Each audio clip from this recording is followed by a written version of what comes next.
Shalimar Jewelry inaugural offer. Flat 9% VA on gold ornaments, 12,500 off on purchase of 1 kg silver.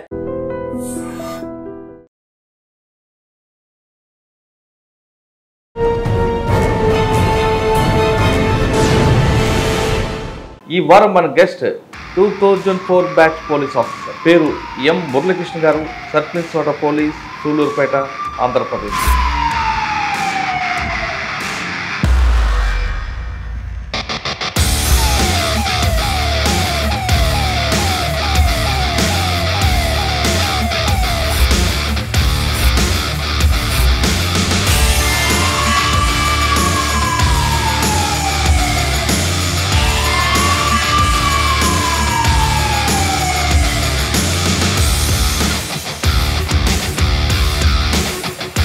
అంటే cycles మీద వెళ్ళేవాడు కానీ పక్కకి వెళ్ళిపోవడం అంటే కొంచెం ఒక క్రేజీగా అంటే అనిపించింది. అంటే పోలీస్ జాబ్ అంటే ఇంత చీమకుర్తిలో ఫ్లోటింగ్ ఏరియా రకరకాల స్టేట్ల నుంచి వస్తుంటారు.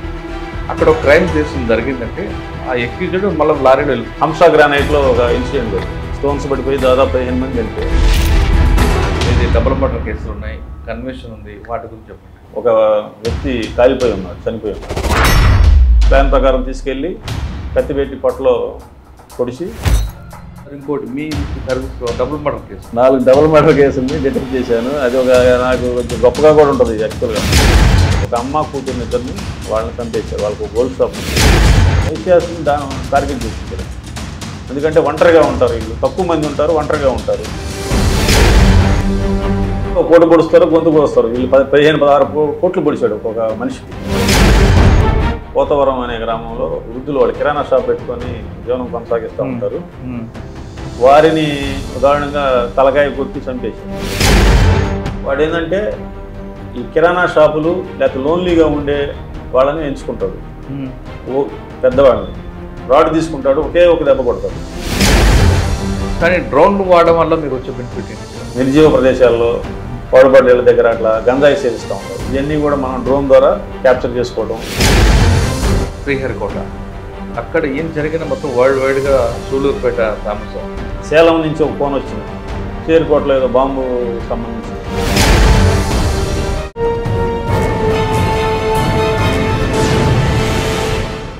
Welcome to crime diaries. ఈ వారం మన గెస్ట్ 2004 బ్యాచ్ పోలీస్ ఆఫీసర్, పేరు ఎం మురళీకృష్ణ గారు, circle inspector police, Sullurpeta, Andhra Pradesh. Muralikrishna గారు సూళ్లూరుపేట పనిచేయక ముందు చాలా పోలీస్ స్టేషన్ పనిచేశారు. ఎక్కువ కాలం ప్రకాశం జిల్లాలో పనిచేశారు. ప్రకాశం జిల్లాలో పనిచేసిన టైంలో డబుల్ మర్డర్ కేసులు ఉన్నాయి. ఆ డబుల్ మర్డర్ కేసులు ఎలాంటి క్లూస్ లేని కేసులో కూడా క్లూస్ సంపాదించడం తో పాటు అందులో నేరస్తుడికి శిక్ష పడేలా ఆయన దర్యాప్తు చేశారు. అటువంటి కేసులతో పాటు ప్రస్తుతం సూళ్లూరుపేటలో జరుగుతున్న బార్డర్ ఇష్యూస్ ఎలా ఉంటాయి, ఇక్కడ జరుగుతున్న క్రైమ్ ఏ విధంగా ఉంది, అన్నిటికన్నా ముఖ్యంగా తిరుపతి ఎస్పీ గారు ఆదేశాలతో ఇక్కడ జరుగుతున్న డ్రోన్ టెక్నాలజీ వాడడం వల్ల లా అండ్ ఆర్డర్ ఎలా కంట్రోల్ అవుతుంది అనే విషయాల్ని సార్ అని తెలుసుకోండి. సార్ నమస్తే అండి. నమస్తే. ఫస్ట్ మీకు మంచి మర్డర్ కేసులు అంటే మంచి కాదు, మర్డర్ కేసుల్లో శిక్ష పడేలా దర్యాప్తు చేసినందుకు, కన్విక్షన్ రేట్ వచ్చినందుకు మీకు first congratulation. Thank you sir. ప్రతి ఆఫీసర్కి కేసులు జరుగుతాయి, కానీ శిక్ష పడేలా దర్యాప్తు చేయడంలోనే ఆ ఎఫిషియెంట్ కనిపిస్తుంటుంది. ప్లస్ మీకున్న బ్యాక్గ్రౌండ్ చూస్తుంటే మర్డర్ కేసులో ఎక్కువగా ఆ క్రైమ్ స్పాట్లోనే ఉండడం, ఆ క్రైమ్ స్పాట్ నుండి నిందితుడు విడిచిపెట్టిన విజిటింగ్ కార్డు కోసం తిరగడం, ఆ విజిటింగ్ కార్డు అంటే క్లూ పట్టుకున్న తర్వాత బ్రేక్ త్రూ చేయడం అనేది మీ స్టైల్. అంటే అక్కడ వరకు కాకుండా కన్విక్షన్ వచ్చే వరకు కూడా చేయడం అనేది, ఫాలోఅప్ చేయడం అనేది ఇంపార్టెంట్. వాటితో పాటు ఇప్పుడు ప్రజెంట్ సూళ్లూరుపేటలో క్రైమ్ రేట్ ఎలాగ ఉంది, ఇక్కడ బార్డర్ ఇష్యూస్ ఎలాగ ఉంటాయి, డ్రోన్ టెక్నాలజీ వాడడం వల్ల మీకు లా అండ్ ఆర్డర్ కానీ లేదా అన్సోషల్ మీడియా ఎలిమెంట్స్ ఎలా దాన్ని డిఫరెంట్ చేస్తున్నారు, ఇక్కడ మెయిన్ ఇక్కడ శ్రీహరికోట, ఇక్కడ ఏం చిన్న క్రైమ్ జరిగినా వరల్డ్ వైడ్గా దీనికి డ్యామేజ్ అవుతుంది. కాబట్టి మీ ఎక్కువ ఫోర్స్ అంతా ఈ లా అండ్ ఆర్డర్తో పాటు మీ ఫోకస్ అంతా దాని మీద కూడా ఎక్కువ ఉండాలి. ఇవన్నీ ఎలాగ మీరు చేసుకొస్తున్నారు, క్రైమ్ రేట్ ఎలాగుంది, ఈ ప్రశ్నలన్నిటికీ సమాధానం చెప్పే ముందు మురళీకృష్ణ గారు పేరెంట్స్, వాళ్ళ బ్యాక్గ్రౌండ్, మీ ఫ్యామిలీ, ఇవన్నీ చెప్పండి. అసలు ఈ పోలీస్ యూనిఫామ్ అంది బై ఛాన్సా by choice? Choice sir. Choice. Okay, ఎందుకో? నేను 90స్లో 91 అనుకుంటాను, 1991లో పొన్నూరులో ఇంటర్మీడియట్ చదువుకునే రోజుల్లో అడ్డగడ్డ వెంకటరావు గారు అని ఎస్ఐ గారు ఉండేవారు. ఎవరండి? వెంకటరావు, అడ్డగడ్డ వెంకటరావు గారు అని ఎస్ఐ గారు ఉండేవాడు. టెర్రర్గా ఉండేది. అంటే ఆయన వస్తుంటేనే జనాలు పరిగెత్తడం, అంటే మీన్స్ ఒక ఫియర్, భయం. అంటే తప్పు చేసేవాళ్ళకి కానీ ఎస్ఐ గారు వస్తే భయం అందరికి. ఎస్ఐ గారు వస్తుంటే రోడ్డు మీద ఎవరు ఉండేవాడు కాదు. అంటే సైకిల్స్ మీద వెళ్ళేవాడు కానీ పక్క వెళ్ళిపోవడం, అంటే కొంచెం ఒక క్రేజీగా అంటే అనిపించింది. అంటే పోలీస్ జాబ్ అంటే ఇంత పవర్ఫుల్గా ఉంటుంది అని అప్పుడు మనసులో పడిపోయింది. సో అది ఇష్టపడ్డాను. కంపల్సరీ పోలీస్ జాబ్లోకి మనం ప్రవేశించాలి, రావాలి. సార్ మీ పేరెంట్స్, నాన్నగారు, అమ్మ ఏం చేస్తుంటారు? మాది చిన్నలింగాయపాలెం గ్రామం సార్, కాకుమాన మండలం, గుంటూరు జిల్లా. నాది సాధారణ మధ్యతరగతి రైతు కుటుంబం. అంటే పక్కా రైతులు మేము. అంటే మా ఫాదర్స్ కానీ ముత్తాతలు కానీ అందరూ కూడా రైతులు కానీ పాడి పంటలు అంటే పశువులు పెట్టుకోవడం కానీ ఇవన్నీ ఉండేవాళ్ళు. మా అమ్మగారు అప్పట్లో ఒక 7th క్లాస్ చదువుకున్నారు, మా నాన్నగారు చదువుకోలేదు. నాకు ఒక అక్క, ఒక అన్న, నేను మూడోవాడిని అనమాట. ఇంట్లో చిన్నవాడిని, కొంచెం గారాబంగా పెంచేవాళ్ళు. అక్కని మా అమ్మ ఏంటంటే తను వ్యవసాయం చేసుకుంటూ ఉన్నాము, పిల్లలు ఆ ఫీల్డ్లోకి రాకూడదు, వీళ్ళు ఏదో ఒకటి మంచిగా చదువుకోవాలి అనుకుని ఆమె అదే కాన్సన్ట్రేషన్ చేసేది, అందరిని చదివించడం. ఆ విధంగా మా అక్కను కూడా ఒక ఎంప్లాయీకి ఇవ్వడం జరిగింది. మా అన్నను కూడా చదివించడం. ఆయన కూడా పోలీస్ డిపార్ట్మెంట్లోనే జాయిన్ అయ్యారు. ఆయన ఇప్పుడు బాపట్ల DCRB CIగా ఉన్నారు. ఈ పేరు M శ్రీనివాసరావు అని. ఆయన 1998 బ్యాచ్. సో ఆయన ఇన్స్పిరేషన్. ఇద్దరం కలిసి పోలీస్ శాఖలోకి రావడానికి ట్రై చేసేవాళ్ళము. సో ముందు ఆయన వచ్చారు, తర్వాత ఆయన కూడా నాకు ఇన్స్పిరేషనే. మా బ్రదరు, అంటే బ్రదర్ అనడానికి కూడా కాదు, స్నేహితుల్లాగే ఉండేవాళ్ళం. సో ఆయన కూడా నాకు ఇన్స్పిరేషన్. సో నేను కూడా 2002లో రాశాను. 2004లో ఫైనల్గా ఎస్ఐగా జాయిన్ అవడం జరిగింది. ఓకే. 2004లో అయిన తర్వాత ఫస్ట్ పోస్టింగ్ ఎక్కడ వచ్చింది?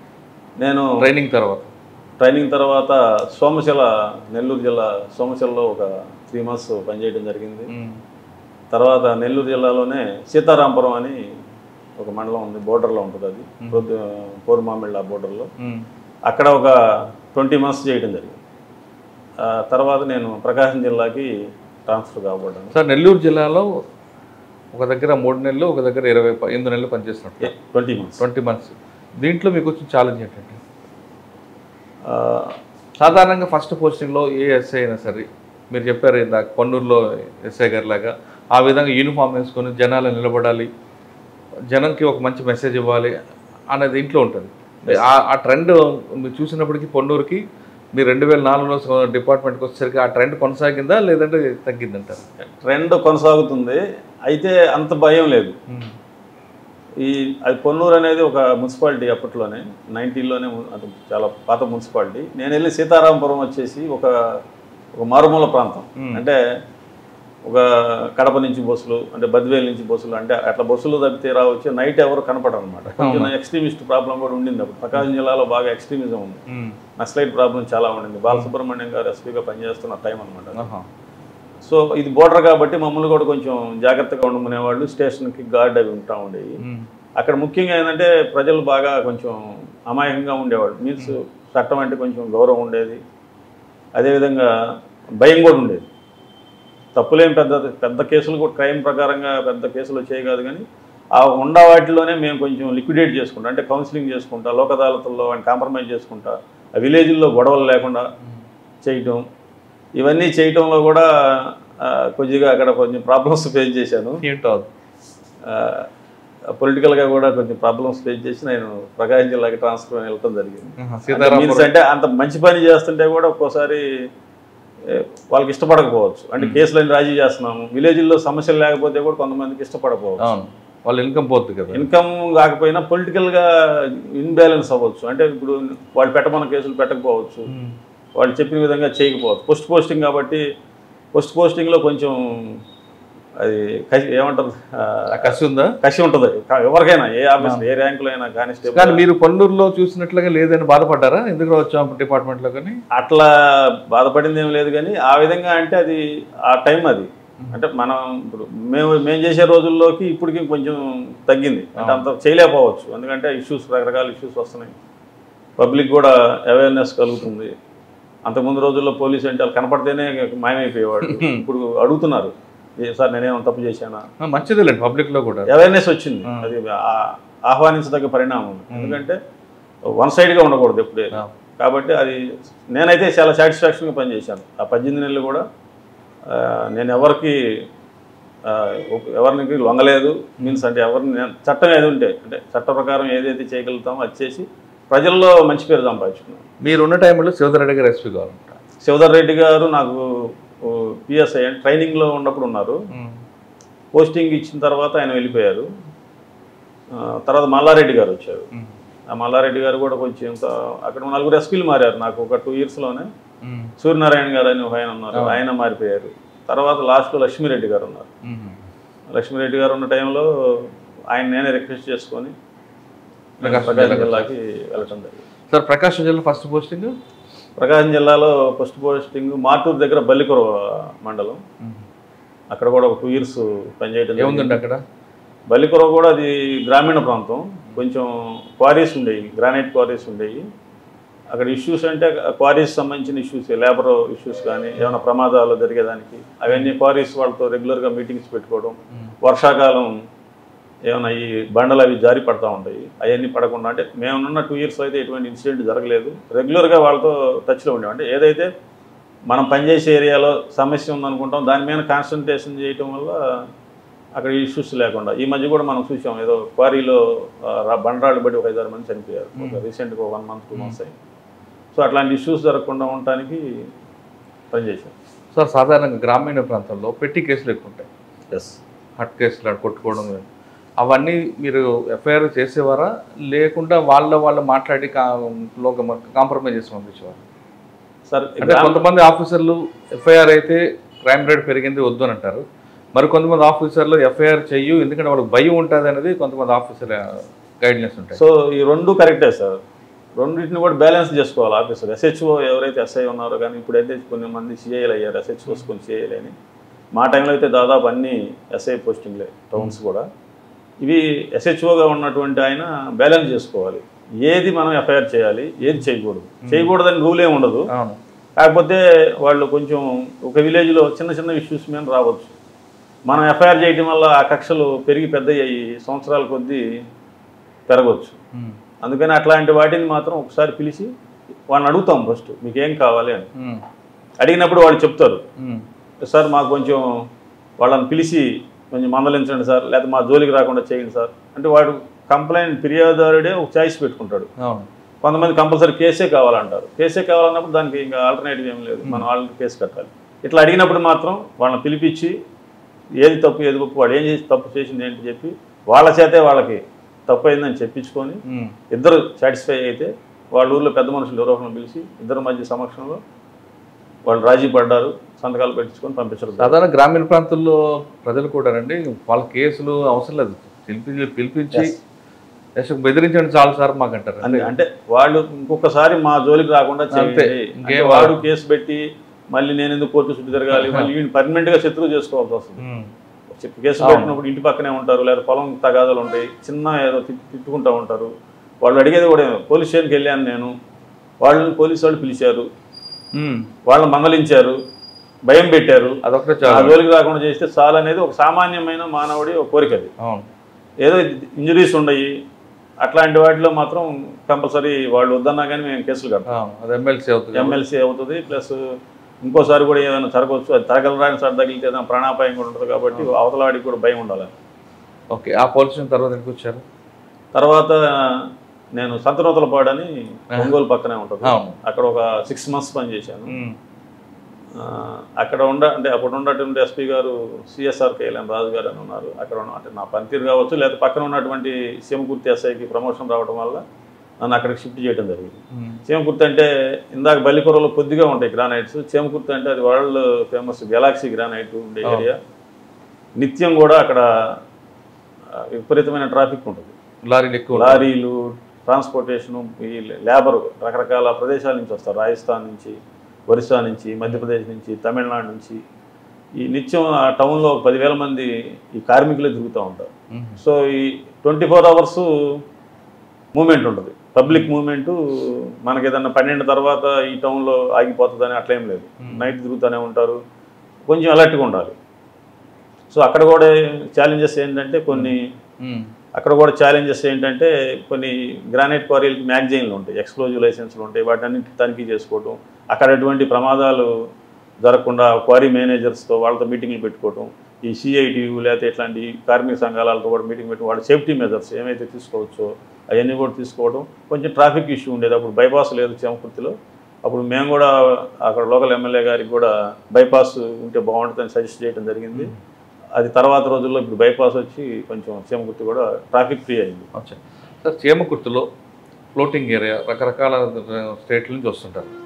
అక్కడ ఒక క్రైమ్ చేసింది జరిగిందంటే ఆ ఎక్యూజ్డ్ మళ్ళీ లారీలో వెళ్తుంటాడు. Yes, okay. ఇక్కడ డిసీజ్డ్ నోన్ కాదు, ఎక్యూజ్డ్ నోన్ కాదు. అటువంటి కేసులు మరి ఎలా ఐడెంటిఫై చేసేవారు? మర్డర్ అనే అవసరం లేదు, జస్ట్ కొట్టుకోవడం, లారీకి వెళ్ళిపోతాడు, ఏదో ఒకటి జరుగుతుంటుంది.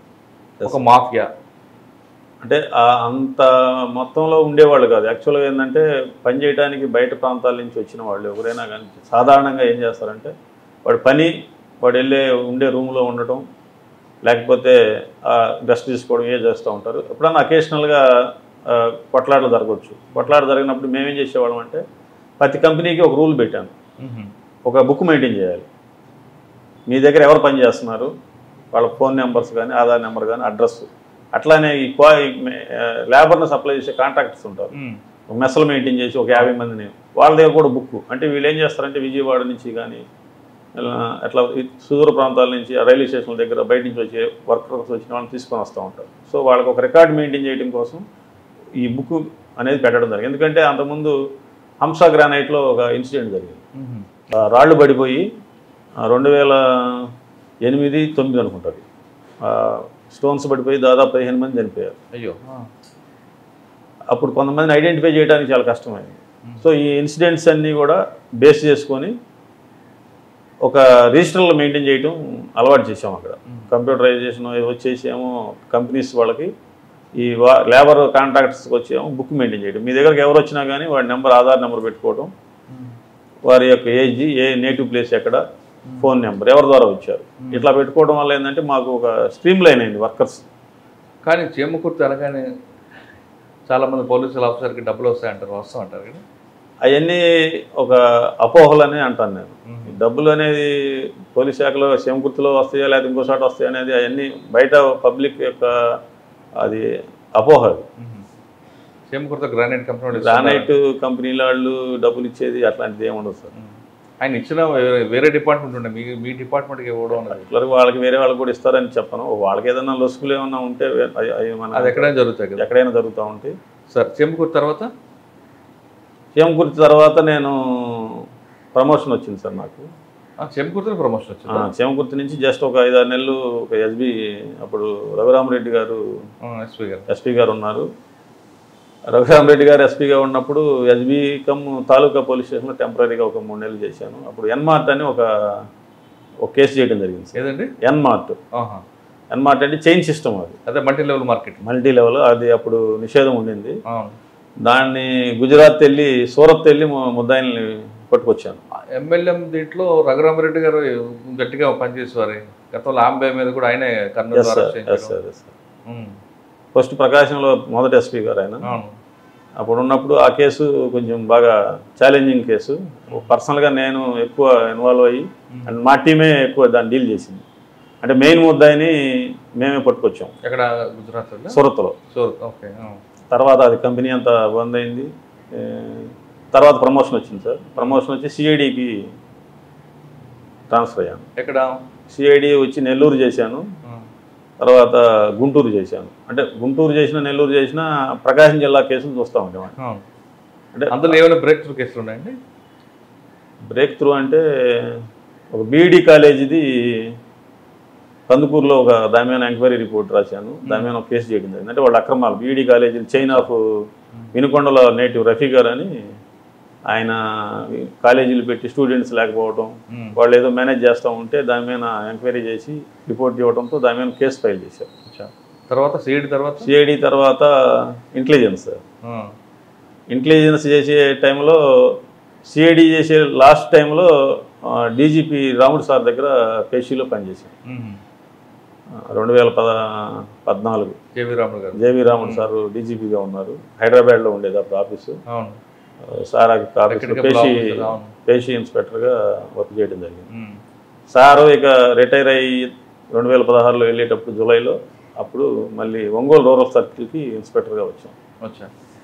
ఇంకా అక్కడ నుంచి స్టార్ట్ అయింది ఇది ఇన్వెస్టిగేషన్. 2 years సార్ అక్కడ చేసింది. రూరల్ సర్కిల్ 2 years చేసిన తర్వాత మళ్ళీ ఇంటెలిజెన్స్కి తీసుకున్నారు.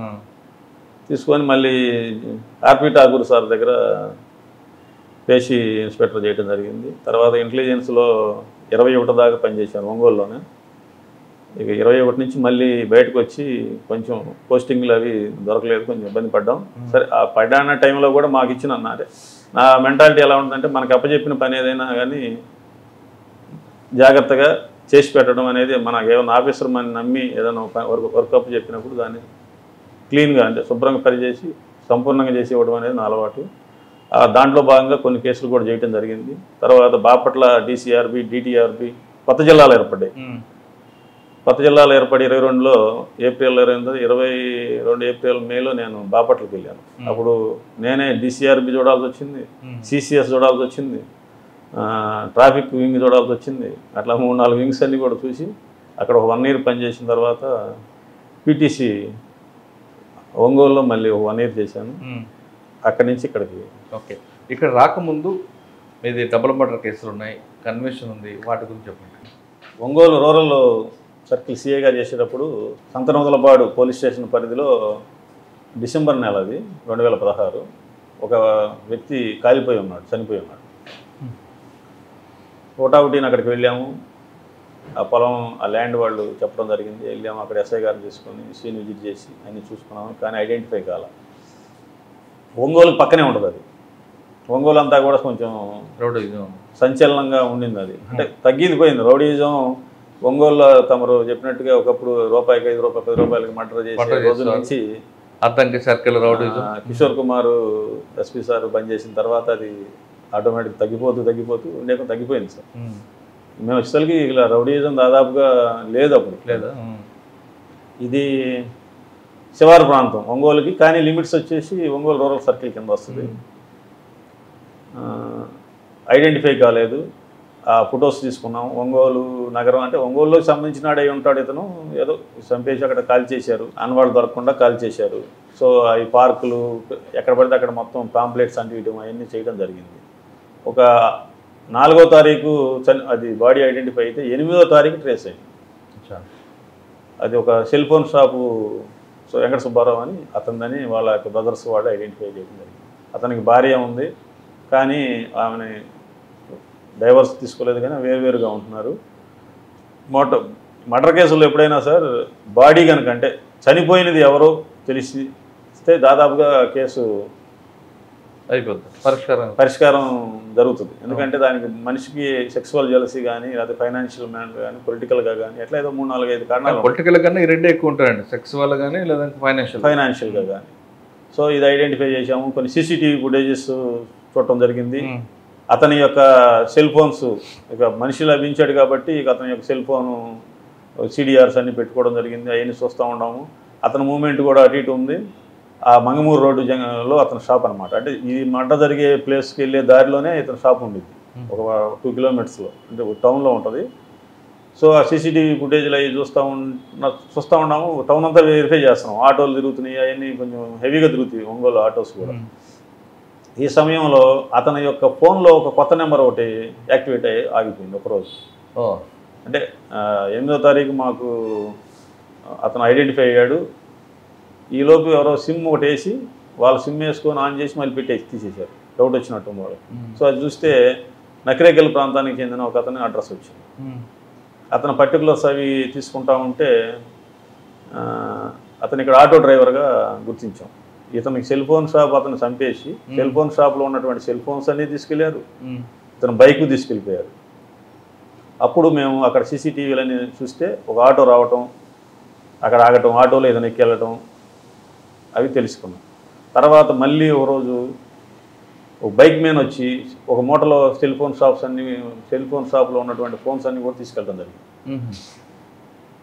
సో ఈ విధంగా జరుగుతున్న టైంలో పర్సన్ ఐడెంటిఫై అయ్యాడు. ఫోన్ నెంబర్ ద్వారా యాక్టివేట్ చేయడం వల్ల, అంటే ఆ ఫోన్లో యాక్టివేట్ చేయడం వల్ల అతను ఐడెంటిఫై అయ్యాడు. ఐడెంటిఫై అతని కోసం వాచ్ చేసుకుంటా ఉన్నాం. ఒకరోజు మళ్ళీ వచ్చాడు అతను, మళ్ళీ షాప్లో ఇంకేమైనా మిగిలిపోయినట్టు మర్డర్ చేసిన తర్వాత బండి అవి తీసుకుని వెళ్ళిపోయాడు, షాప్లో ఉన్న మనీ వరకు తీసుకుని వెళ్ళిపోయాడు. మరలా 2 days తర్వాత వచ్చి మళ్ళీ సెల్ ఫోన్స్ అని తీసుకెళ్ళాడు. అంటే అలవాటైంది ఇతనికి. ఓహో ఇది పేపర్ చూసుకుంటారు వాళ్ళు. ముద్దాయిలు ఎప్పుడైనా ఏం చేస్తారంటే మనం చేసింది ఏమైనా ఐడెంటిఫై అయిందా లేదా, 2 రోజులు 3 రోజులు పేపర్ చూసుకున్నాడు, ఎవరు రాలా. 4వ తారీఖు 3వ తారీఖు నైట్ మర్డర్ చేశాడు, 6వ తారీఖు వచ్చి ఫోన్స్ ఎత్తుకెళ్ళాడు, 8వ తారీఖు ఐడెంటిఫై అయింది, మళ్ళీ 16వ తారీఖు మళ్ళీ వస్తున్నాడు. ఇంకేమన్నా అడుగు పొడుగు దాంట్లో ఏమన్నా ఉంటే అని తీసుకెళ్దామని.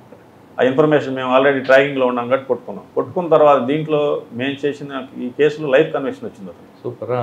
ఎందుకు వచ్చిందంటే ఇతను దొంగతనం చేసిన తర్వాత బైక్ తీసుకెళ్ళి ఆర్టీసీ బస్ స్టాండ్లో పార్కింగ్లో పెట్టి ఒక స్లిప్ తీసుకున్నాడు, వెళ్ళిపోయాడు. అది ఒకటి. రెండోది 6వ తారీఖు వచ్చిన తర్వాత వచ్చి లాడ్జీలో పడుకున్నాడు, అక్కడ రికార్డ్ అయ్యి ఉంది. మళ్ళీ షాపులో వస్తువులు దొంగతనం చేసి ఒక బ్యాగ్లో తీసుకుని ఆర్టీసీ బస్ స్టాండ్లో స్టోర్ రూమ్లో పెట్టాడు, అదే ఒక స్లిప్ తీసుకున్నాడు. ప్లస్ కత్తి ఒకటి కొన్నాడు మర్డర్కి ఉపయోగించడానికి. చైనా బజార్ ఉంది, చైనా బజార్ సీసీటీవీ ఫుటేజ్ దొరికింది.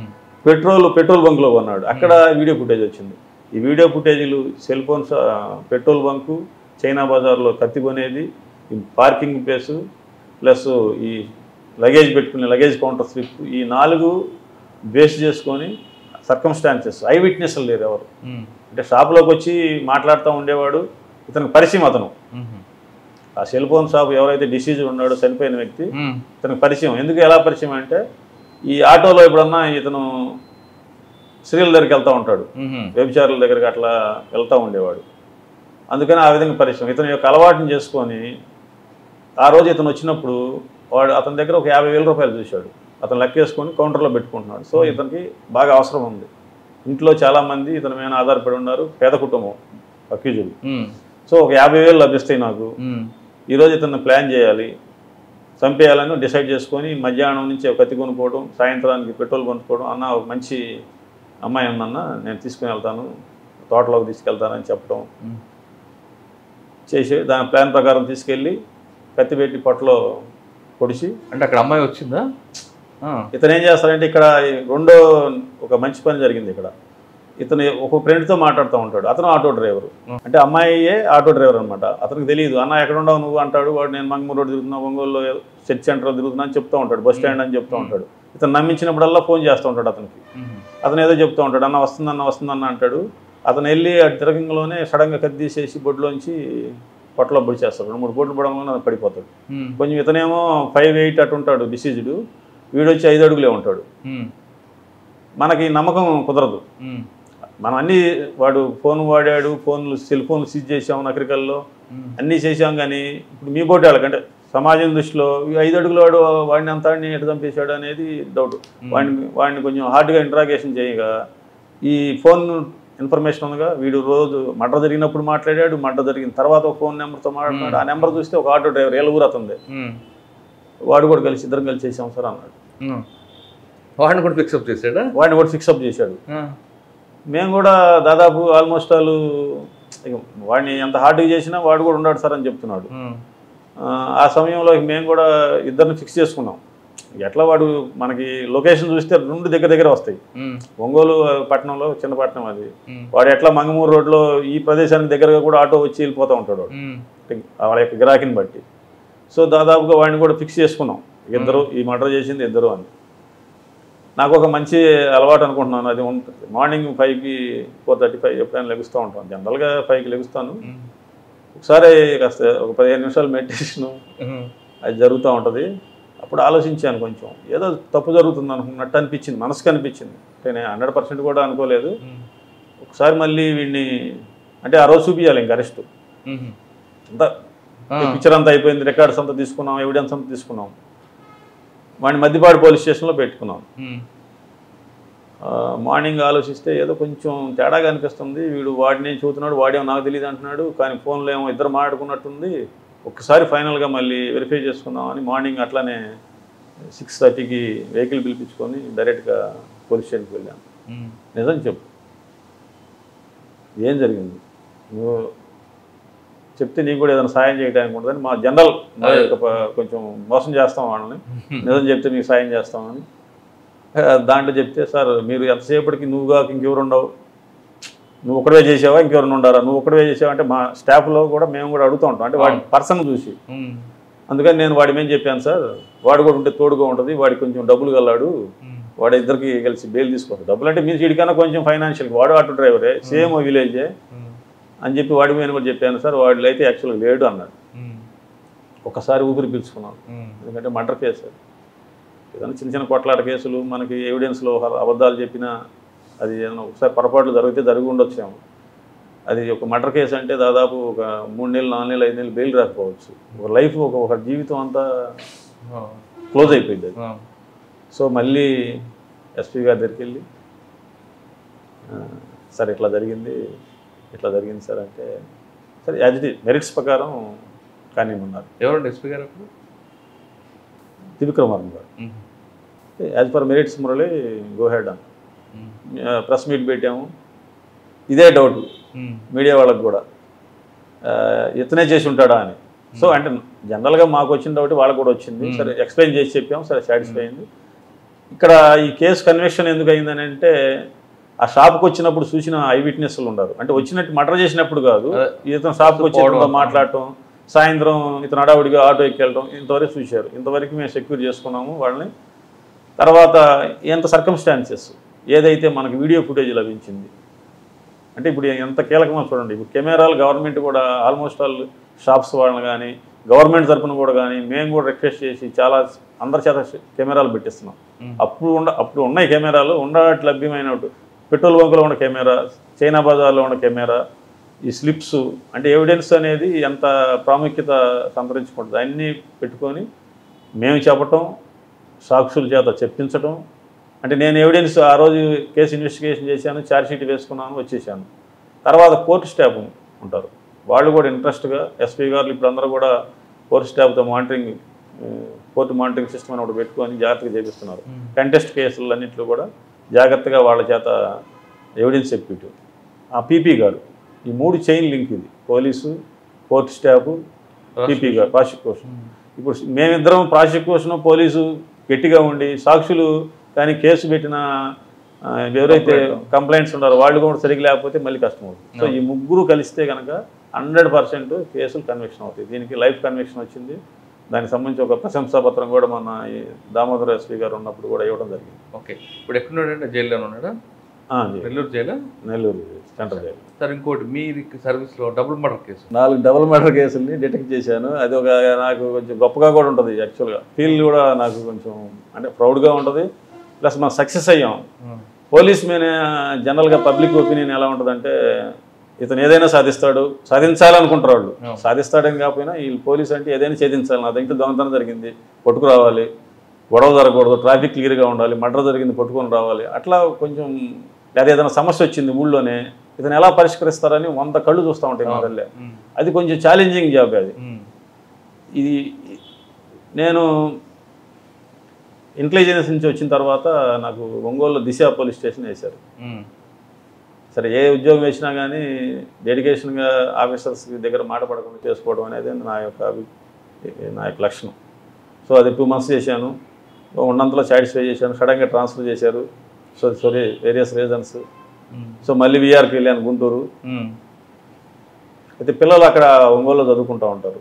సో కొంచెం ఫ్యామిలీకి దగ్గరకు ఉండాలి. సో మళ్ళీ త్రివిక్రమ వర్మ గారే ఐజీగా ఉన్నారు. సో అప్పుడు ఎస్పీగా చేసిన సారే ఐజీగా ఉన్నారు. కొద్దిగా పరిచయంతో సార్ మళ్ళీ రిక్వెస్ట్ చేసుకొని ఒంగోలుకి అటాచ్మెంట్ ఏమన్నా సిసిఎస్ ఏదో ఒకటి ఏమంటారు, కొన్ని ప్రాబ్లమ్స్ ఉంటాయి అన్న. డిసెంబర్ నెల 3-4 తారీఖుల్లో టంగుటూరులో ఒక డబుల్ మర్డర్ కేసు అయింది. ఒక అమ్మ కూతుర్ని ఇద్దరిని, అది మెయిన్ సెంటర్ అనమాట. అంటే ఆ పంచాయతీ సెంటర్ బాగా బిజీలో ఒకటి వైశ్యాస్ కమ్యూనిటీ, వాళ్ళని చంపేశారు. వాళ్ళకి ఒక గోల్డ్ షాప్ ఉంది, వాళ్ళు చనిపోయారు.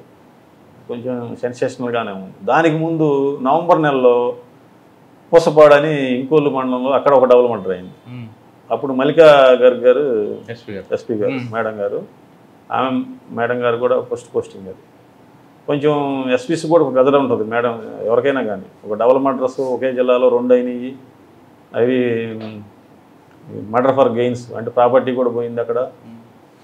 వాళ్ళకి ప్రెజర్స్ ఉంటాయి. 1 by 1 జరిగింది. ఈ కేసు చూస్తూ ఉన్నారు. అప్పుడు నేను సిసిఎస్లో ఉన్నాను.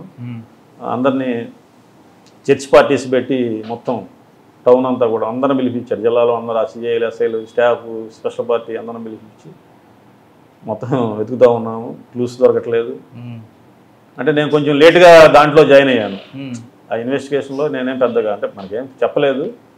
మామూలుగా సిసిఎస్లో ఉన్నాం కాబట్టి నాకు కొంచెం ఇంట్రెస్ట్ ఈ మర్డర్ కేసుల్లో కొంచెం ఇంట్రెస్ట్గా ఉంటుంది. అంటే చౌడేశ్వర్ గారు అని ఓఎస్డీ ఉన్నారు అప్పుడు.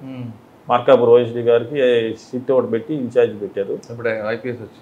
ఐపీఎస్ వచ్చి విజిలెన్స్ కర్నూలులో ఉన్నారు. ఆ మేడం గారిని ఇన్ఛార్జిగా పెట్టి టౌన్ డిఎస్పీ నాగరాజుని కొంతమంది పెట్టి ఒక సిట్ ఏర్పాటు చేశారు. ఒక 20 రోజులు అయింది. వాళ్ళకేమీ క్లూస్ లభించట్లేదు. నేను ఈ మధ్యలో వెళ్ళి ఒకసారి ఆ మేడం గారితో మాట్లాడేటప్పుడు చౌడేశ్వర్ గారితో, మేడం నేను కూడా కొంచెం సిట్లోకి వస్తాను, అంటే మురళి ఈ కేసు బాగా క్రిటికల్గా ఉంది, క్లూస్ ఏం లభించట్లేదు, నువ్వు వచ్చి ఇరుక్కుంటావు అంటే మీన్స్ అంటే అది ఆల్రెడీ ఒక టీం ఉంది, మళ్ళీ నువ్వు కూడా వస్తానంటున్నావు, మేడం గారు సంగతి తెలుసు కదా, కొంచెం బాగా పర్టికులర్గా అడుగుతూ ఉంటారు. మేడం ఓకే మేడం నేనైతే రెడీ, పర్వాలేదంటే కొంత డిస్కషన్ జరిగిన తర్వాత మళ్ళీ నా పేరు కూడా యాడ్ చేసి ఇంకొంచెం మార్చి నేను అడిగిన కొంతమంది ఎస్ఐస్ని వాళ్ళని ఇచ్చి మళ్ళీ ఒక సిట్ ఫామ్ చేశారు. అది జనవరి 2-3 తారీఖుల్లో 22లో అంటే డిసెంబర్ 3వ తారీఖు జరిగింది. మళ్ళీ ఒక నెల రోజులకి ఇంకో సిట్ ఏర్పాటు చేసి నేను టంగుటూరు పోలీస్ స్టేషన్కి వెళ్ళాను. అది వెళ్ళేటప్పుడు ఒక చిన్న కండిషన్ ఒకటి పెట్టాను, ఈ 1 మంత్లో ఈ కేసు సాల్వ్ చేస్తాం మేడం, అయితే దయచేసి నైట్ డ్యూటీస్ అదర్ డ్యూటీస్ మాకు వేయకండి, ఎందుకంటే మళ్ళీ కాన్సన్ట్రేషను కొంచెం దెబ్బతింటుంది అని అడిగితే మేడం గారు చాలా సానుకూలంగా స్పందించారు. పోలీసులు ఏంటంటే అన్ని డ్యూటీలు చేయాలి, ఇది చేయాలి అంటూ ఉంటారు. అక్కడ నాకు లభించింది ఏంటంటే ఓకే క్యారీ ఆన్, నీకు నైట్ డ్యూటీస్ ఇట్లాంటి ఏదైనా స్పెషల్ డ్యూటీస్ ఉంటే ఆపేస్తాం, మీరు క్యారీ ఆన్ అన్నారు. టంగుటూరు పోలీస్ స్టేషన్కి వెళ్ళాను. అక్కడ ఒక రూమ్, పోలీస్ స్టేషన్లోనే ఒక రూమ్ తీసుకున్నాను, శుభ్రం చేసుకున్నాను, టేబుల్స్ వేసుకొని ఒక సిట్ లాగా అంటే చిన్న అదే పెట్టుకొని నేను 9కి వెళ్ళటం అలవాటు నాకు. నా స్టాఫ్ 10:30కి వచ్చేవాళ్ళు. 2 days చూశాను. మూడో రోజు వచ్చేసరికి వాళ్ళు కూడా 9కి, నేనేం మాట్లాడలేదు, నేను 9కి వెళ్ళి కూర్చుంటున్నాను. వాళ్ళు కూడా మీ డ్యూటీలోకి వచ్చేసారు. వాళ్ళు కూడా నా రొటీన్కి వచ్చేసారు. వచ్చేసిన తర్వాత ఆ కేసులో చాలా స్పెషల్స్ ఉన్నాయి. ఎట్లా అంటే నేను ఆ కేసు టేకప్ చేశాను అనగానే ఎవరో ఫ్రెండ్స్ ఉంటారు కదా, ఏం చేస్తున్నావు మురళి అంటే ఇట్లా టంగుటూరు డబుల్ మర్డర్ కేసు, ఏది ఆ భర్త చంపాడు అదేనా, భర్త చంపేది వాళ్ళు పబ్లిక్లో ఎలా వచ్చిందంటే హస్బెండే చంపేశాడు అని ఒక పుకార్లు అవన్నీ గాసిప్స్ నడుస్తూ ఉన్నాయి. పోలీస్ ఆఫీసర్కి ముఖ్యమైనది ఏంటంటే ఏదైతే బయట పబ్లిక్ అనుకుంటున్నారో వాటిని కూడా క్లియర్ చేసుకోవాలి. అవి కూడా నిజమై ఉండొచ్చు, నీ ఇన్వెస్టిగేషన్ చేసుకుంటానే ప్రజలు అనుకునేవి కూడా మనం రూల్ అవుట్ చేసుకోవాలి. లేకపోతే ఫెయిల్ అయినప్పుడు ఆ ఎస్ఐఓ సిఐ అట్లా చేస్తే బాగుండేది, వాళ్ళు మేము చెప్పిన వాళ్ళని చేయలేదంటారు.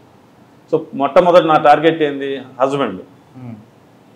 మొట్టమొదటి వారం అంతా కూడా హస్బెండ్ అతని యొక్క భర్త యొక్క వ్యవహారాలు, ఫోన్స్ అవన్నీ అతను చేసుకొని 1 week తర్వాత ఎస్పీ మేడం గారికి వెళ్ళి కనపడి, మేడం భర్త మాత్రం ఈ కేసులో ఇన్వాల్వ్ లేడు, అతను కూడా పిలిచాను భర్తని, వాళ్ళ కూతురు ఉంది ఇంకో అమ్మాయి, అంటే ఒక కూతురుని ఒక భార్యని చంపేశారు, ఈయన ఒక కూతురు మిగిలారు. ఆయన వచ్చాడు ఒక రోజు, ఏంటండి ఏమనుకుంటున్నారో జనాలు అంట.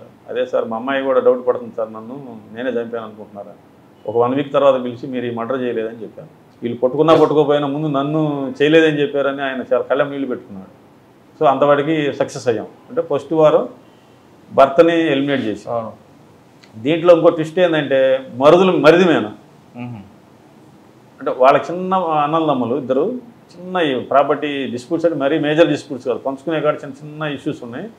మరిది షాపులో అంటే ఈ కంప్లైంట్ వాళ్ళ తమ్ముడు షాపులో, టంగుటూరులో గోల్డ్ షాపులో ఒక 6 నెలల ముందు దొంగతనం జరిగింది. సుమారు 12 లక్షల రూపాయల బంగారం పోయింది అక్కడ. మా అన్న ఏమన్నా చేయించుంటాడా అని అతనికి అనుమానం.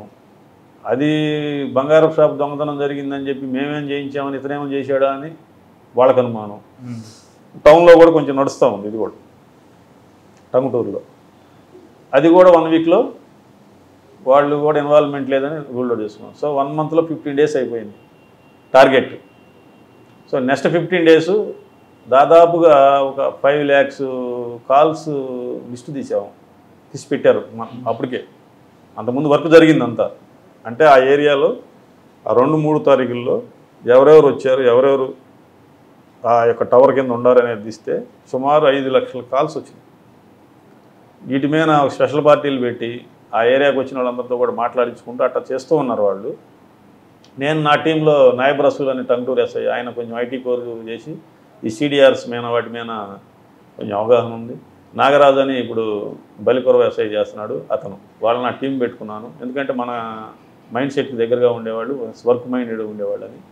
మేమంతా సీన్కి వెళ్ళటం కంపల్సరీ రెక్కి జరిగి ఉండాలి.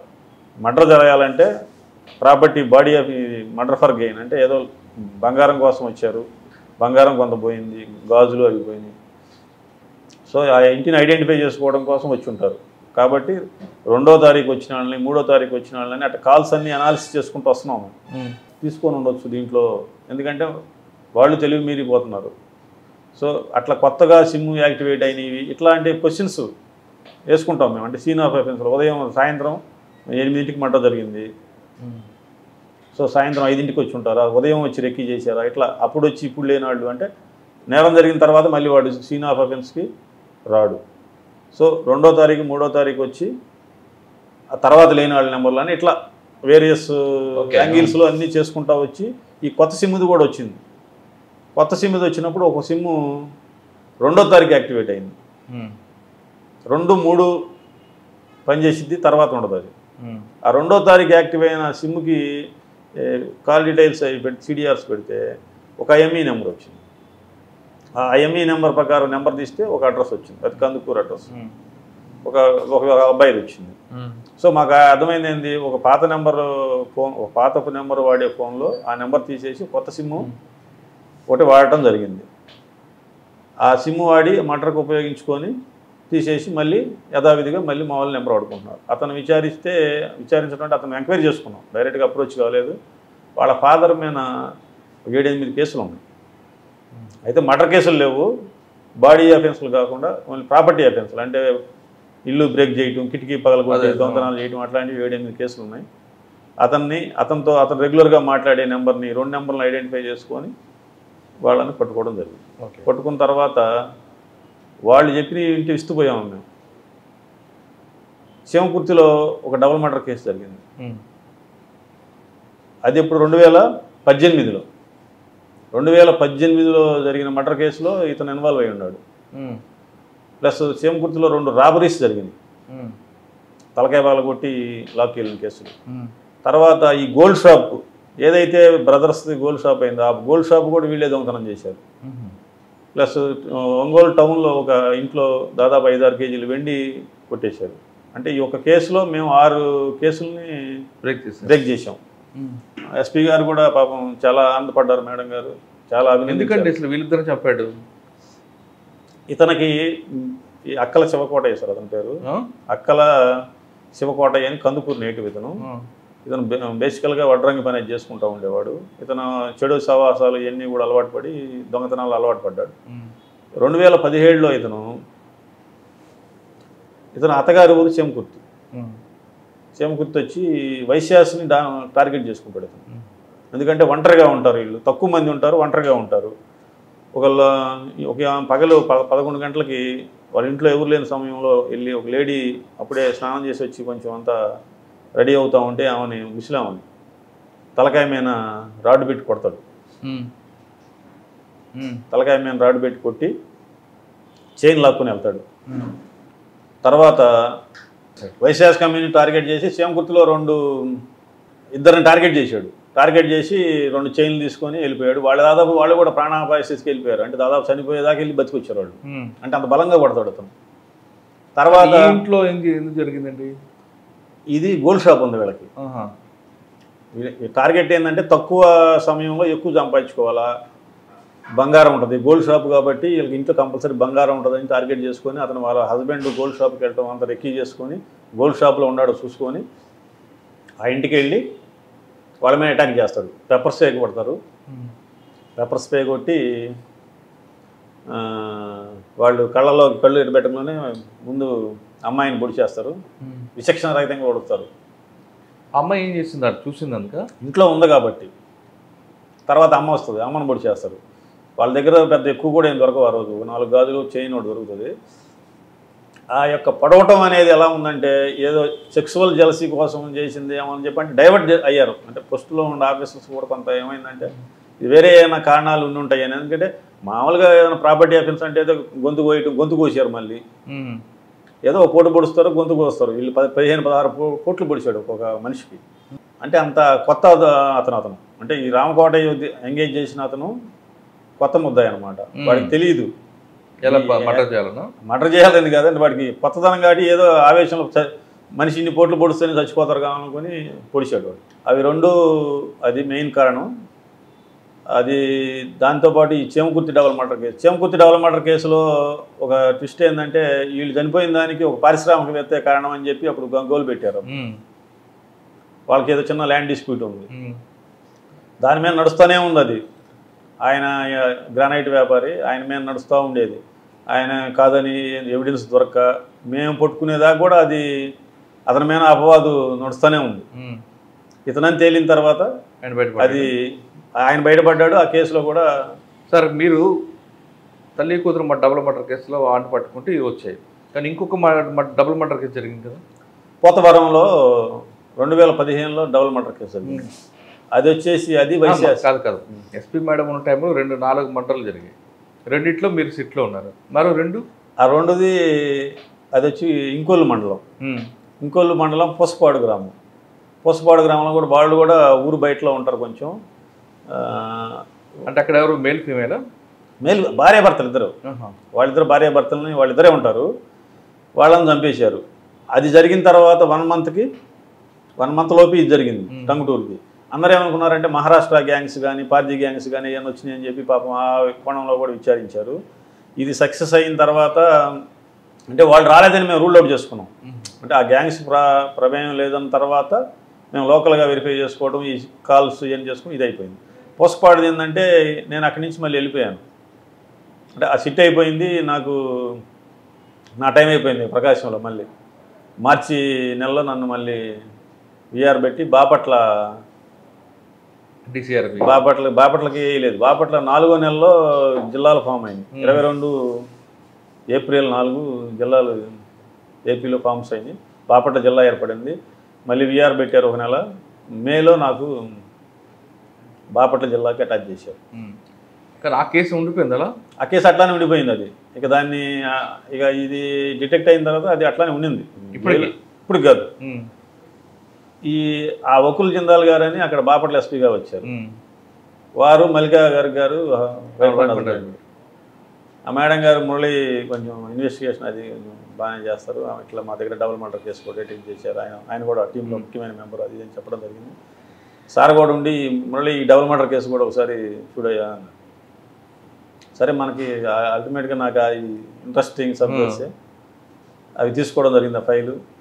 ఆ ఫైల్ తీసుకున్నప్పుడు వాళ్ళ పాప అంటే ఎవరైతే డిసీజ్డ్ పాప ఉందో ఆమె చెబురోల్ దగ్గర ఉంటారు.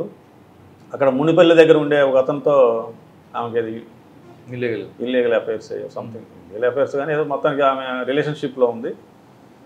ఆమె డినై చేసింది. అది కొద్ది రోజులు నడిచిన తర్వాత మాట్లాడలేదని అవి అని చెప్పి వాళ్ళ అమ్మని బెదిరిస్తూ ఉండేవాడు. మీ అమ్మాయి కనుక మాట్లాడకపోతే మిమ్మల్ని చంపేస్తాం. ఆ విధంగా చనిపోయారు. తర్వాత వాళ్ళు వచ్చి వీళ్ళు ఎందుకు చంపుతారని అనుకున్నారు. ఇతను ఈ ముద్దాయిని ఐడెంటిఫై చేయటం ఆ ఫైల్ అంతా చూసిన తర్వాత కొంచెం మాకు అతని మీద డౌట్ వచ్చింది. నాకు ఇతని పాత్ర ఉండొచ్చేమో. ఎందుకంటే ఆయన వచ్చింది మీకు? అతను అన్నాడుగా వాళ్ళ అమ్మని చంపేస్తాను, ఈ అమ్మాయి నాతో మాట్లాడకపోతే నాతో కలవకపోతే నేను ఆ అమ్మాయిని చంపేస్తాన్నాడు కదా అని ఆమెను విచారించినప్పుడు చెప్పింది. ఆమె ఒరిజినల్ స్టేట్మెంట్లో చెప్పాల కేసులో. నేను మళ్ళీ రీఎంక్వైరీ చేసేటప్పుడు అడిగాను.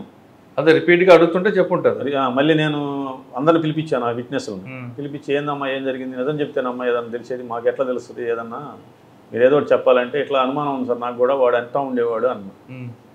అతని సిడిఆర్స్ నేను తీసాం. తీసినప్పుడు ఫోన్లు ఏమి రాలేదు అక్కడికి, కానీ అతనికి వేరే ఒక ఇల్లీగల్ అఫైర్స్ ఉన్నాయి ఆయనకి ఇంకోసాట. ఆమెతో రెగ్యులర్గా మాట్లాడుతున్నాడు. మళ్ళీ ఆ అమ్మాయి తెప్పించుకున్నాం. అంటే కేసులో ఎలా క్లూస్ వస్తాయి అనేది. సస్పెక్ట్కి ఇంకొక ఇల్లీగల్ కాంటాక్ట్స్ ఉన్నాయి. ఆ ఇల్లీగల్ కాంటాక్ట్ చేసినప్పుడు ఒకరోజు మర్డర్ జరిగే రోజు కొత్త నెంబర్ నుంచి ఆమెకు ఫోన్ వస్తుంది, అంతే అయిపోయింది.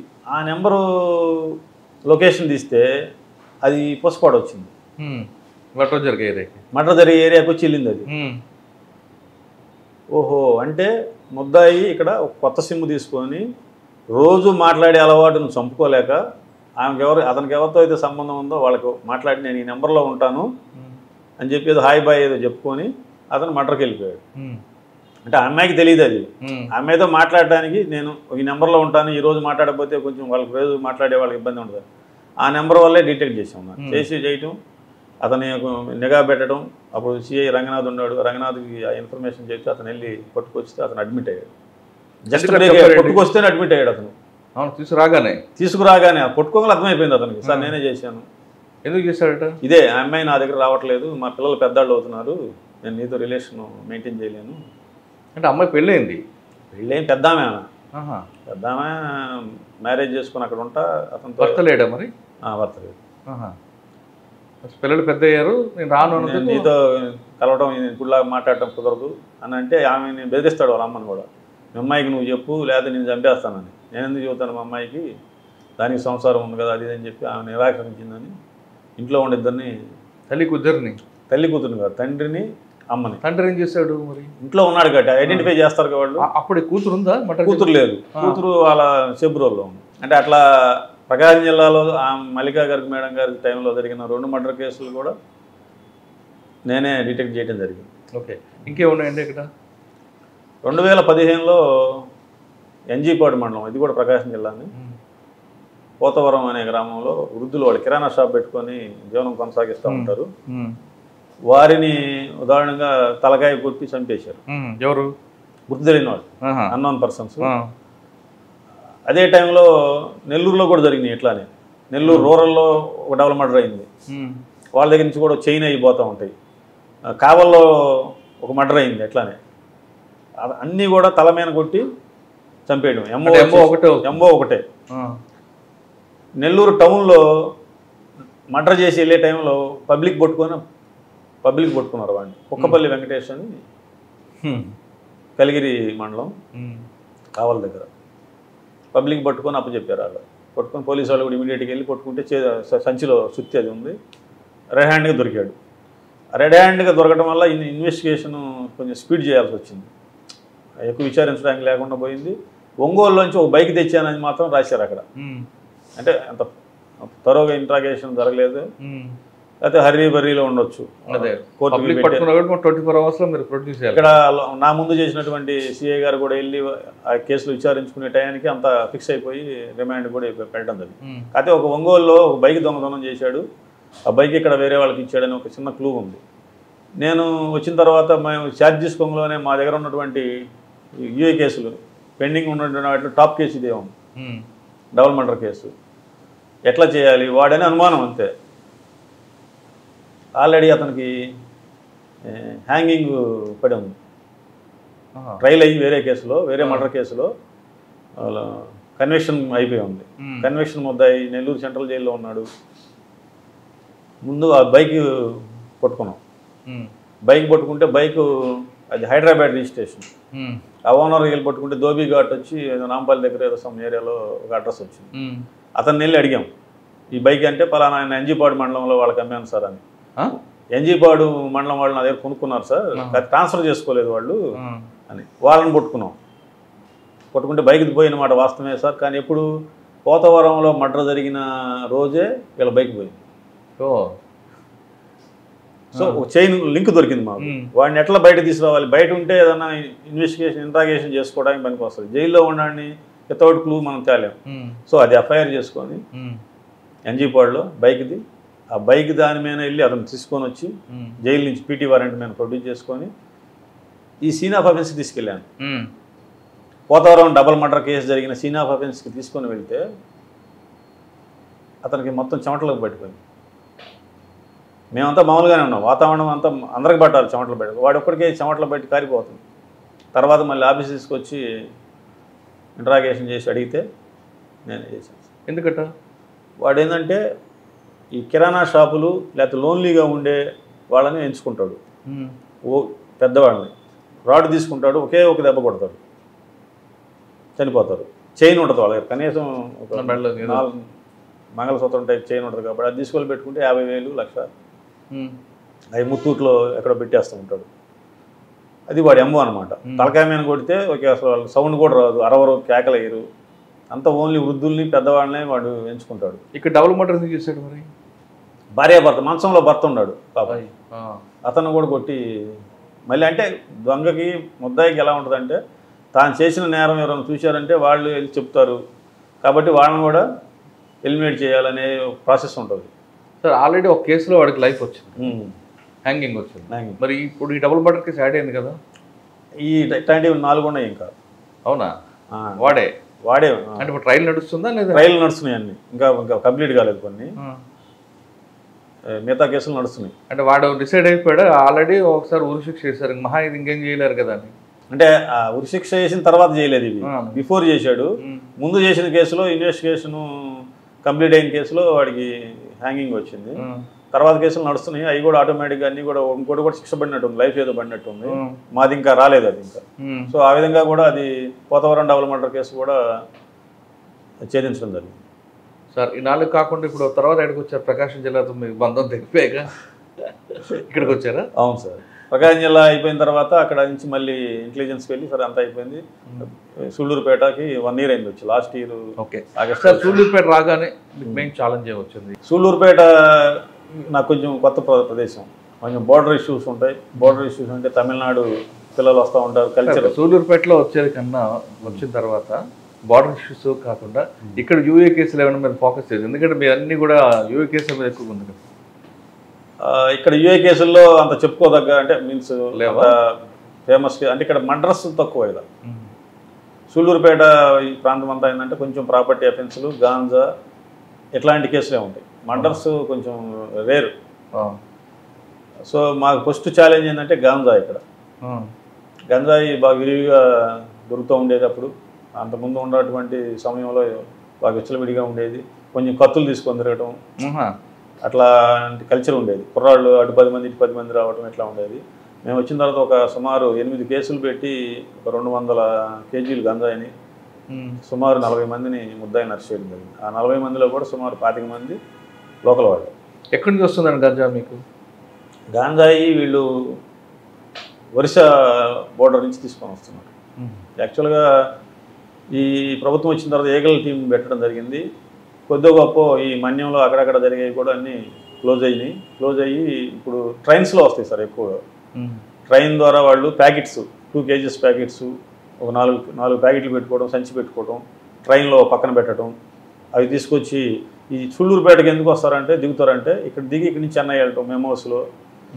అట్లా మేము పెద్ద ట్రైన్స్ గూడూరు దిగి ఇక్కడ రావడం, లేకపోతే తిరుపతి ట్రైన్స్లో నాయుడుపేట దిగడం, లేకపోతే వెంకటగిరి దిగడం ఇట్లా జరుగుతూ ఉంటుంది. సో ఇవి ఇక్కడ అమ్మేసి ఇక్కడ ఏంటంటే CCTV ఉంది, మాంబట్టు సెజ్ ఉంది పారిశ్రామిక వాడ. మాంబట్టు పారిశ్రామిక వాళ్ళు అపాచీలోనే సుమారు 9-10 వేల మంది పనిచేస్తారు.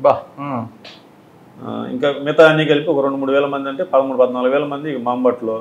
CCTVలో ఒక 20-30 వేల మంది పనిచేస్తారు. 20-30 వేల మందిలో అందరూ ఇక్కడ ఉండకపోయినా కొంతమంది సతివేడు తడాటి వైపు వెళ్ళినా సూళ్ళూరుపేటకు వచ్చేసరికి హాస్టల్స్ కానీ కొంచెం చీఫ్గా ఉండటం వల్ల మొత్తం ఇక్కడ ఉంటారు ఎంప్లాయీస్. అంటే 15,000, 20,000 లోపు శాలరీస్ బడ్జెట్లో ఉండడానికి ఇష్టపడతారు కాబట్టి ఇక్కడ ఉంటారు. పాపులేషన్ డెన్సిటీ ఎక్కువ ఇక్కడ, చిన్న పట్టణమైనా ఎక్కువ మంది ఎంప్లాయీస్ తిరుగుతూ ఉంటారు. రోజు ఒక సుమారు 600-700 బస్సులు 3 షిఫ్ట్లు తిరుగుతాయి. అంటే 200 కాడికి ఉదయం 7, మధ్యాహ్నం 1 గంటకి, సాయంత్రం 5 గంటలకి, రాత్రి 11 గంటలకి ఇట్లా ఈ షిఫ్ట్స్లో బస్సులు రావడం వెళ్ళడం. అంటే ఇది ఒక ఇంతకుముందు నేను చెప్పినట్టు చేమకుర్తిలో లాగా ఎంప్లాయీస్ ఎక్కువ ఇక్కడ. సో ఈ గాంజాయి అమ్ముకునే వాళ్ళకి రకరకాల రాష్ట్రాలలో ఉంటారు. ఒరిస్సా వాళ్ళు ఉంటారు, మధ్యప్రదేశ్, రాజస్థాను, బీహార్, ఇక అసలు ప్రపంచం అన్నట్టు భారతదేశంలో ఉన్నటువంటి ప్రతి ప్రాంతం నుంచి ఇక్కడ ఎంప్లాయ్మెంట్ ఉంది. మినీ భారతదేశం లాగా తడ కానీ ఇది కానీ. సూళ్ళూరుపేట పక్కన తడ ఉండదు. తడకి ఏంటంటే బోర్డర్ వచ్చేసి ఆరంభాగం మన ఏరియాలో, అంటే మనకి ఆరంభాగం తర్వాత మనకు ఉంటుంది, బిఫోర్ మనకు ఉంటుంది, మధ్యలో ఉండదు ఆరంభాగం. సో అక్కడ కొంతమంది ఈ తమిళ నాడు ప్రాంతంలో ఏంటంటే కొంచెం కుర్రాళ్ళు కొంచెం జుట్లు జులాయిలాగా పెంచుకోవడం, చిన్న చిన్న కత్తులు పెట్టుకుని తిరగడం అట్లా చేస్తూ ఉంటారు. వాటిని మేము నిలుపుదల చేసాం. అంటే కఠినంగా వ్యవహరించాం. అధికారులు కూడా సహకరించారంటే మీన్స్ గట్టిగా వ్యవహరించమని చెప్పారు. ఎటువంటి ఒత్తిడి లేవు మాకేమీ.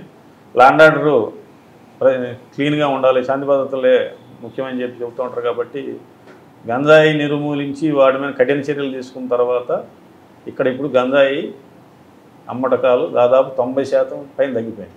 ఎంతో కొంత జరగదని చెప్పము. ఇంతకుముందు ఓపెన్గా జరిగేది, చాలా సీక్రెసీగా తక్కువ అయిపోయింది. ఆల్మోస్ట్ ఆల్ క్లోజ్ చేసాము. ఎక్కడైనా ఒకటారా జరుగుతూ ఉంటాయి. అవి కూడా రెగ్యులర్ బేసిస్లో. అంటే మాకు ఇక్కడ ప్రస్తుతానికి టార్గెట్ ఏంటంటే ఓన్లీ గంజాయి తాగి తర్వాత చేసే గొడవలు.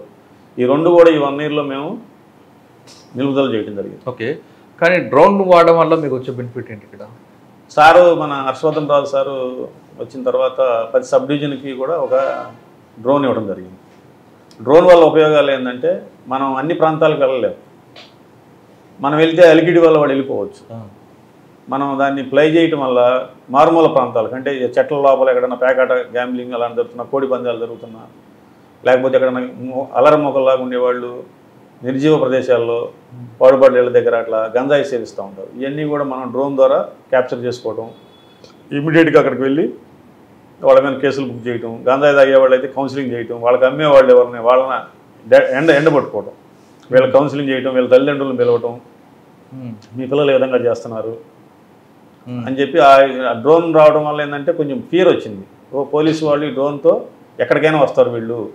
అదేవిధంగా ఫ్లెమింగో ఫెస్టివల్ జరిగింది. ఫ్లెమింగో ఫెస్టివల్ ఒక 5 సంవత్సరాల తర్వాత జరిగే తలకి లాస్ట్ ఇయర్ హెవీ క్రౌడ్ వచ్చింది. దీని క్రౌడ్ మూవ్మెంట్ కూడా కంట్రోల్కి మేము వాడుకోవడం జరిగింది. అంటే ఎక్కడైనా కొంచెం క్రౌడ్ ఎక్కువ, ట్రాఫిక్ ఎక్కువ ఉన్నప్పుడు అక్కడ స్టాఫ్ను పంపించుకోవడం, అక్కడ అంటే ఎటువంటి ఇన్సిడెంట్ జరగకుండా. సార్, అది కాకుండా మీకు ఇక్కడ బోట్ ద్వారా వెళ్ళే లేకులు ఉన్నాయి. ఇక్కడ అక్కడ ఏమైనా క్రైమ్ జరిగితే మీరు బోట్లో వెళ్తారా? ఇరక్కం అని మనకి పులికాట్లో ఉంటుంది సార్. అది ఒక ప్రత్యేకమైన ప్రాంతం, ద్వీపం. అది సుమారు ఒక 800 మంది 900 మంది దాకా. 2 ద్వీపాలు కనిపిస్తున్నాయి కదండి. అది వేనాడు ద్వీపం కాదు, దానికి రోడ్డు ఉంది. అక్కడ ఒక ఫేమస్ దర్గా ఉంది. 144 feet సమాధి ఉండేది అక్కడ. అది ఏషియాలోనే పెద్ద ఏఆర్ రెహమాన్ గారు వాళ్ళు వస్తూ ఉంటారు. అది రీసెంట్గా ఒక 3-4 days బ్యాక్ అది గంధోత్సవం జరిగింది. తమిళనాడు, కర్ణాటక, ఆంధ్ర, తెలంగాణ ఈ 4 ప్రాంతాల నుంచి కూడా భక్తులు విడిగా వస్తూ ఉంటారు.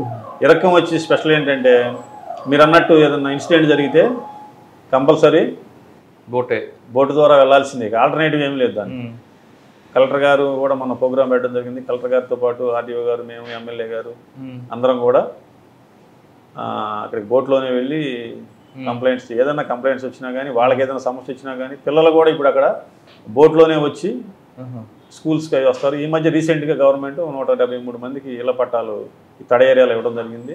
సమూలంగా వాళ్ళని అంటే మీన్స్ మొత్తాన్ని కూడా రాబోయే 1 yearలో బయటకు తీసుకురావడం ద్వారా వారికి మంచి అవకాశాలు, అంటే విద్య కానీ, వైద్యం కానీ, ఆరోగ్యం ప్రకారం కానీ వాళ్ళకి అవకాశాలు కల్పించడానికి గవర్నమెంట్ చర్యలు తీసుకుంటుంది. అది మంచి సౌకర్యం. ఓకే సార్, ఇది కాకుండా బోర్డర్ మీకు ఇష్యూస్ ఏమున్నాయంటే? బోర్డర్లో ఇక్కడ నానుడి ఏంటంటే జనరల్గా మీరు నెల్లూరు వెళ్ళినా, చెన్నై వెళ్ళినా ఒకటి అనుకుంటూ ఉంటారు అందరూ, ఏమని శాండ్ తడలోంచి శాండ్ వెళ్తుంది, తడ నుంచి శాండ్ వెళ్తూ ఉంటుంది అంటూ ఉంటారు. అది వెళ్తుందా వెళ్ళదా అని తెలియదు ఎవరికి, కానీ వెళ్ళిద్ది అంతే, శాండ్ వెళ్తుంది అని అంటారు అన్నమాట. దీనికి మేమేం చేసాము, ఒక నెంబర్ ఐడెంటిఫికేషను కెమెరాస్ పెట్టాం. ఒక ఎస్పీ గారు 2 ప్రొవైడ్ చేశారు. సుమారు ₹1,00,000 పెట్టి, అంటే చెన్నై నుంచి వచ్చే వెహికల్స్ కానీ, చెన్నై అంటే 120 km స్పీడ్తో వెళ్ళినా కానీ నెంబర్ క్యాప్చర్ అవుతుంది. అంటే ఏమీ జరగట్లేదు, ఎవరైనా చెక్ చేసుకోవచ్చు. అది మేము ఆల్రెడీ అందరికి కూడా నెంబర్స్ ఇవ్వడం జరిగింది. చెక్ పోస్ట్ కూడా లేదు, శాండ్ అయితే వెళ్ళదు ఇక్కడి నుంచి. కానీ ఇంత ముందు రోజుల్లో జరిగింది కాబట్టి ఇప్పుడు కూడా జరుగుతుంది అనుకుంటారు. కాబట్టి దాన్ని నిరోధించడానికే మా గవర్నమెంట్ పాలసీ, బయట రాష్ట్రాలకి శాండ్ వెళ్ళకూడదు. దాని మీద ప్రత్యేకంగా దృష్టి సారించుకొని అది శాండ్ వెళ్లకుండా మేము చెక్ పోస్ట్ పెట్టుకొని 24 గంటలు రన్ అవుతూ ఉంటుంది అక్కడ. సుమారు 6 మంది, షిఫ్ట్కి 6 మంది కాడికి 3 షిఫ్ట్లో 3 hours 18 మంది మేము కూడా దాన్ని తనిఖీ చేస్తాం. సార్, తమిళనాడు నుంచి కూడా ఇటు వచ్చాయనుకోండి కొంతమంది, అక్కడ క్రైమ్ జరిగి రావడం కానీ, లేదా అక్కడ నుంచి చీప్ లిక్కర్ తీసుకురావడం, ఇటువంటి మీద ఫోకస్ ఉంటుందా? యాక్చువల్గా ఈ లిక్కర్ అనేది మరి అంతకుముందు రోజుల్లో ఎలా ఉండిందో జరిగింది, కానీ ఇప్పుడు ఉన్న లిక్కర్ పాలసీ ప్రకారం మనకేమి లిక్కర్ రావట్లేదు ఎక్కడి నుంచి. అంటే నాకు తెలిసిన ముందు తెలంగాణ నుంచి ఆంధ్రాకి వచ్చేది. ఈ ఏరియా మీద కొంచెం అంత ఐడియా లేదు. మనం వచ్చేసరికి లిక్కర్ పాలసీ కొత్తది వచ్చింది. సో ఇక్కడి నుంచి లిక్కర్ ఏమైనా వెళ్తుందేమో తెలియదు, కానీ ఇక్కడికైతే లిక్కరు రాదు, అంత అవసరం కూడా లేదు. అందరూ దాని గురించి. సార్ ఇంకోటి ఇంపార్టెంట్, శ్రీహరికోట అక్కడ ఏం జరిగినా మొత్తం వరల్డ్ వైడ్గా సూళ్ళూరుపేట ఫేమస్ అవుతుంది. ఇక్కడ జరగకుండా ఎలాంటి ప్రికాషన్ తీసుకుంటారు? శ్రీహరికోట యాక్చువల్గా అది నాకు కూడా చిన్నప్పటి నుంచి చదువుకుంటూ ఉండేది. ఒక శ్రీహరికోట చూడాలనుకుంటూ ఉండేవాడిని. ఇక్కడికి వచ్చినప్పుడు రాంగ్లోనే పవన్ కళ్యాణ్ గారి ప్రోగ్రామ్ ఒకటి పడింది, తర్వాత ఒక లాంచింగ్ జరిగింది. అది చాలా మీరు అన్నట్టు అది ప్రపంచ ప్రఖ్యాతిగాంచింది.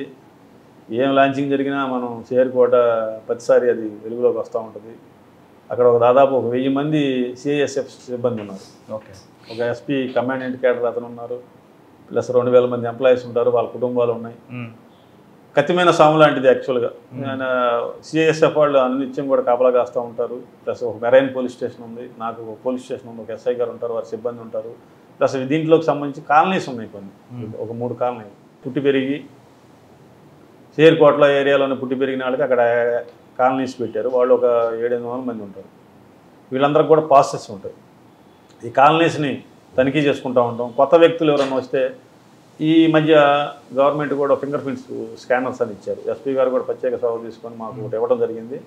అందరికీ కూడా ఫింగర్ ప్రింట్స్ మేము తీసుకుంటున్నాం. ప్రతి ఎంప్లాయీది, బీహార్ వాళ్ళు కానీ ఒరిస్సా వాళ్ళు కానీ, అక్కడ లోపల శ్రీహరికోటలోకి వెళ్ళే ప్రతి ఎంప్లాయీ, అంటే అవుట్ సోర్సింగ్ ఎంప్లాయీలు, లేబర్ వర్క్ చేసే ప్రతి ఒక్కరి కూడా అన్నీ కూడా ఫింగర్ ప్రింట్స్ తీసుకోవడం జరిగింది. అంటే నేరం ఏమైనా జరిగినా కానీ రికార్డు ఉండాలని.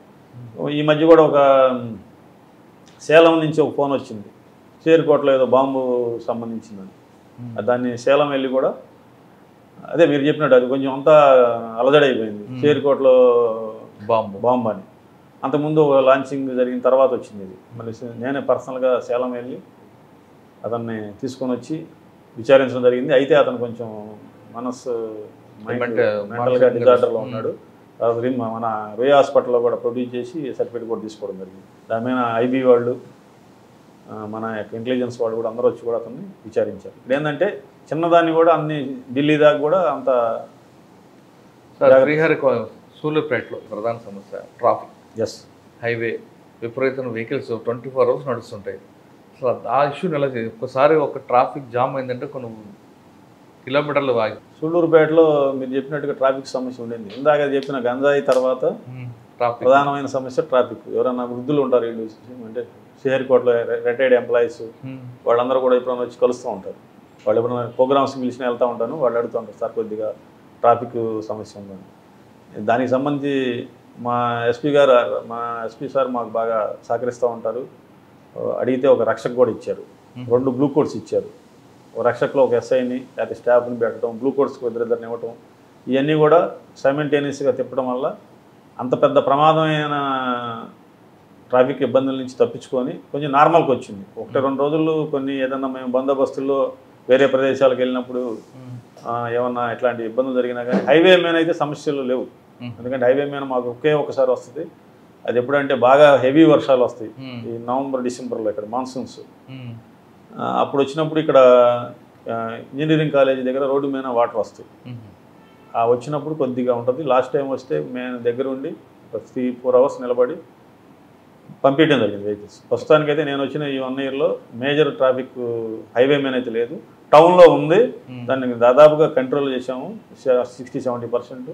చిన్నవి ఉన్నాయి, అవి కూడా రాబోయే రోజుల్లో పరిష్కరించుకుంటాం. ఇంకో ఫైనల్గా సూళ్ళూరుపేట అనగానే చెంగాలమ్మ టెంపుల్, ఇక్కడ కూడా 2 రాష్ట్రాల దగ్గర 3 రాష్ట్రాల ప్రజలు వస్తుంటారు.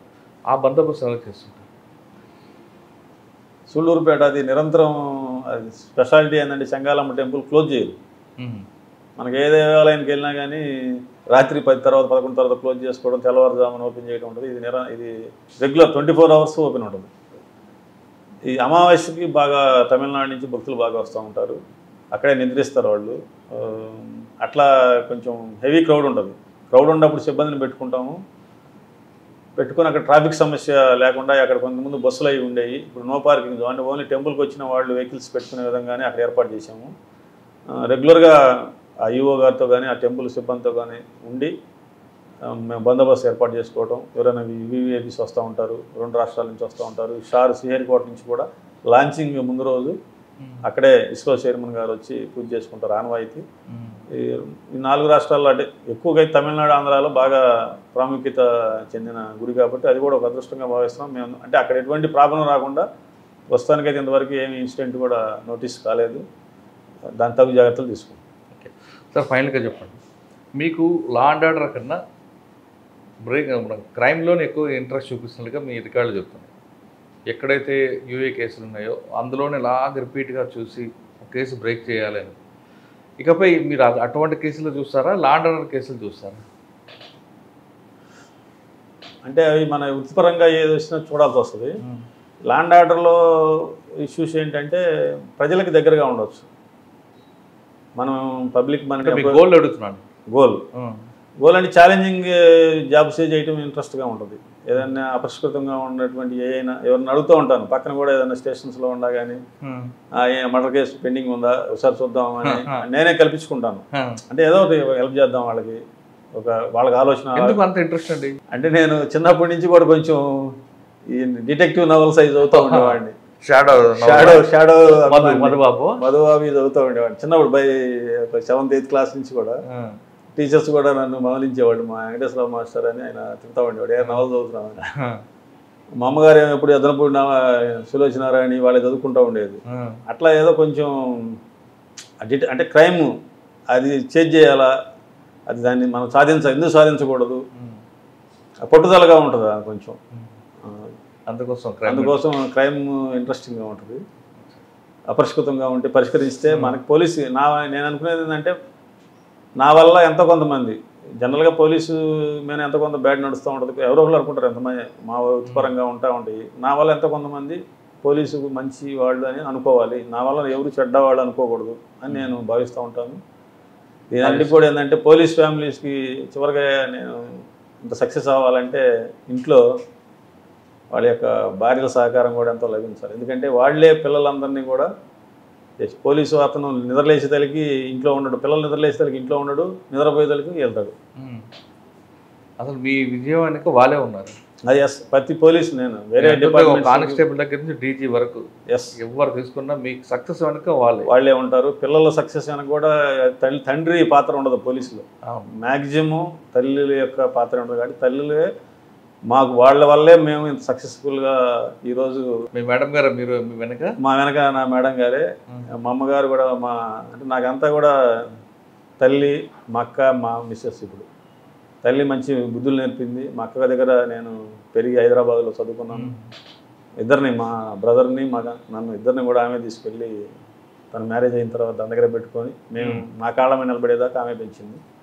తర్వాత మిస్సెస్ ఇప్పుడు అల్టిమేట్గా అమ్మాయి తను సహకారం లేకపోతే మేము అంటే మైండ్ పీస్ఫుల్గా ఉండాలి, మనం వర్క్ పని చేసుకోవాలంటే ప్రతి పోలీస్ అధికారి వెనక కానిస్టేబుల్ కానీ మీరు అన్నట్టు డీజీపీ గారి దాకా భార్యల సహకారం లేకపోతే మేము సక్సెస్ సాధించలేము, మా పిల్లలు కూడా సక్సెస్ సాధించలేము. పోలీసింగ్లో ఛాలెంజ్ ఉన్న పాత్ర చేయడమే తనకు ఇష్టం అంటున్నారు మురళీకృష్ణ గారు. ఎందుకంటే చిన్నప్పటి నుంచి షాడా మధుబాబు నవల ప్రభావం చాలా ఎక్కువగా ఉన్నట్లు కనిపిస్తుంది. అంటే తన పరిధిలో కాకుండా చుట్టుపక్కల పరిధిలో కూడా ఎక్కడైతే మిస్సింగ్ కేసులున్నా, అది మిస్టరీ కేసులు ఉంటే ఒకసారి అందులో మాట్లాడి సలహా ఇవ్వడంలో ఆయనకు ఒక స్టైల్ ఉంది.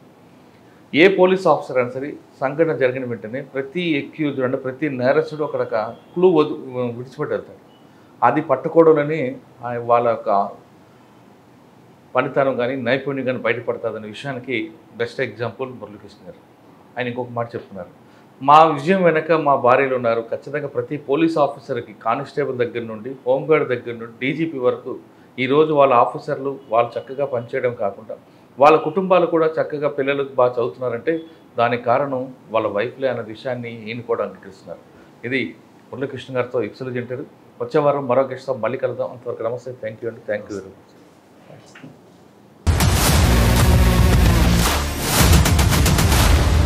iDreams, this police diaries is something very, very valuable towards that. I must really appreciate Murali, your insights.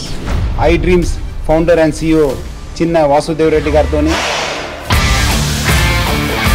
Muralidhar, crime stories చాలా famous అయిపోయినావు.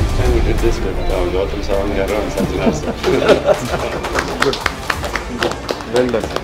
Congratulate him for doing so well, and I congratulate him, his boss also. For doing so well.